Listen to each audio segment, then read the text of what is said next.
Hello दोस्तों, welcome हमारे channel पर। आप सभी दोस्तों को जय सिया राम, जय हनुमान। तो आज हम लेकर के आए हैं राम सेतु में गिलहरी का योगदान और गिलहरी के पेट में 3 धारियां कैसे पड़ी।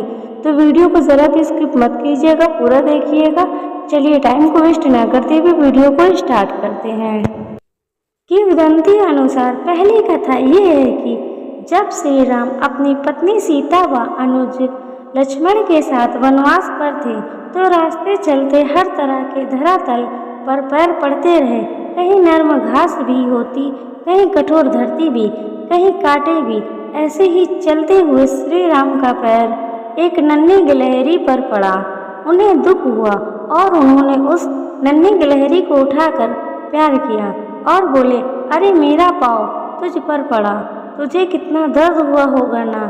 गिलहरी ने कहा, प्रभु आपके चरण कमलों के दर्शन कितने दुर्लभ है। संत महात्मा इन चरणों की पूजा करते नहीं थकते। मेरा सौभाग्य है कि मुझे इन चरणों की सेवा का एक पल मिला। इन्हें इस कठोर राह से एक पल का आराम मैं दे सकी। प्रभु श्री राम ने कहा कि फिर भी दर्द तो हुआ होगा ना, तू चिल्लाई क्यों नहीं। इस पर गिलहरी ने कहा, प्रभु कोई और मुझ पर पाँव रखता तो मैं चीखती, हे राम राम राम, किंतु जब आपका ही पैर मुझ पर पड़ा तो मैं किसे पुकारती। कहते हैं कि श्री राम ने गिलहरी की पीठ पर बड़े प्यार से उंगलियां फेरी, जिससे कि उसे दर्द में आराम मिले। अब वह इतनी नन्ही है कि 3 ही उंगलियां फिर सकी। माना जाता है कि इसीलिए गिलहरियों के शरीर पर श्री राम की उंगलियों के निशान आज भी होते हैं। मान्यता अनुसार दूसरी कथा है कि राम सेतु बनाने में गिलहरियों का भी महत्वपूर्ण योगदान रहा है। सभी गिलहरियां अपने मुंह में मिट्टियां भरकर लाती थीं और पत्थरों के बीच उनको भर देती थीं। इस दौरान उन्हें वानरों के पैर के बीच से होकर गुजरना होता था। वानर भी इन गिलहरियों से तंग आ चुके थे, क्योंकि उन्हें भी गिलहरियों को बचाते हुए निकलना होता था। लेकिन वानरों को ये नहीं मालूम था कि ये गिलहरियां यहाँ वहाँ क्यों दौड़ रही हैं। तभी एक वानर उस पर चिल्लाते हुए कहा कि तुम इधर उधर क्यों भाग रही हो, तुम हमें काम नहीं करने दे रही। तभी उसमें से एक वानर उसे गुस्से में आकर एक गिलहरी को उठाकर और उसे हवा में उछालकर फेंक दिया। हवा में उछलती हुई गिलहरी भगवान का नाम लेती हुई सीधा श्री राम के हाथों में ही जाकर गिरी। प्रभु राम ने स्वयं उसे गिरने से बचाया था।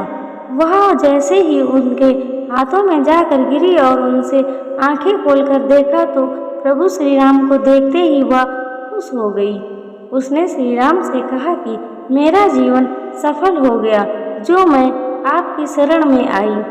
तब श्री राम उसे उठाए और वानरों से कहा कि तुमने इस गिलहरी को इस तरह से क्यों लज्जित किया। श्री राम ने कहा कि क्या तुम जानते हो, गिलहरियों द्वारा समुद्र में डाले गए छोटे पत्थर तुम्हारे द्वारा फेंके जा रहे बड़े पत्थरों के बीच के फासले को भर रहे हैं। इस वजह से यह पुल मजबूत बनेगा।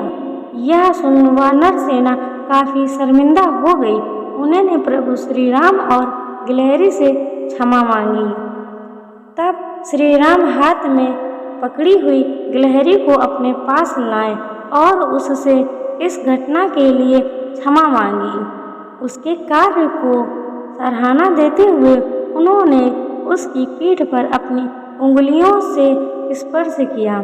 श्री राम के इस स्पर्श के कारण गिलहरी की पीठ पर 3 रेखाएं बन गई, जो आज भी हर एक गिलहरी के ऊपर श्री राम की निशानी के रूप में मौजूद है। यह 3 रेखाएं राम, लक्ष्मण और सीता की प्रतीक हैं। तो दोस्तों, जानकारी अगर अच्छी लगी हो तो वीडियो को एक लाइक कर दें, चैनल को सब्सक्राइब कर दें। मिलते हैं ऐसे ही नेक्स्ट वीडियो में। तब तक के लिए जय सिया राम, जय हनुमान।